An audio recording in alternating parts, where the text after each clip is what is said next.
ton premier million, tes premiers 100 000, tes premiers 10 000, tes premiers 1000, tes premiers $100 sont les plus difficiles à faire en RDC. Je t'explique comment moi je suis arrivé, étape par étape, où j'en suis et où je vais. Le relais de visibilité explosive. On est en 2018. Une année après avoir fini mes études, je cherche un emploi, j'en trouve pas. Grâce à un frère de la Ligue pour la lecture de la Bible, Al Bumbashi, on me recommande un emploi à avantage international pour vendre du crédit téléphonique et faire du mobile money. Bref, je suis un agent de cabine téléphonique pour mon premier boulot. Je suis payé $150 le mois. Je fais 2 ou 3 mois et puis je quitte. Je fais encore presque une année de chômage.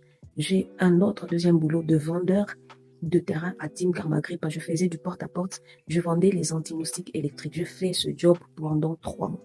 Après ça, je tombe dans l'entrepreneuriat. Après le Lubumbashi Startup Weekend, je crée Kia Tosafi, qui au départ n'est pas rentable, mais à côté, je fais d'autres boulots, notamment recommander les clients pour des entreprises, revendre les électroménagers en collaboration avec les gérants des magasins des Indiens. Je commence à faire facilement là au-delà des $200 par mois.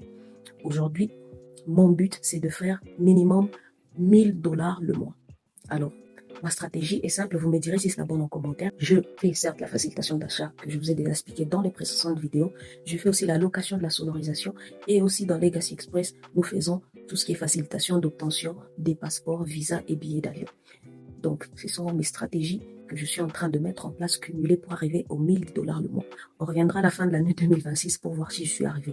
Aussi, en dehors de ça, une autre chose, grâce à Booking Business, dans la vision est de promouvoir les business des autres entrepreneurs en étant leur relais. Je pense que ça va être rentable sur du long terme. Mais pour le moment, on redonne juste à la communauté et à booster tous les débrouillards qui essayent d'avoir un peu de visibilité. Reste jusqu'à la fin de cette vidéo parce que j'ai 2 opportunités pour toi.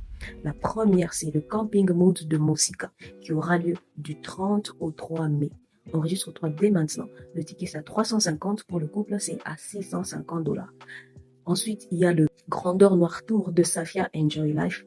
Si vous voulez visiter l'Éthiopie comme vous ne l'avez jamais fait auparavant, c'est une opportunité pour vous. Mais là, le ticket n'est pas à moins de $3000. Dans tous les 2 cas, quand tu y participes, pense à ce que ce montant que tu vas dépenser pour aller découvrir, te détendre, te relaxer, apprendre, t'éduquer, c'est que ce montant-là soit au moins entre 10 et 20% de ton revenu. Tous les détails pour participer à ces 2 excursions, à ces 2 voyages sont en description. À très vite. Et qui dit resto en Éthiopie dit danse, culture, chansons.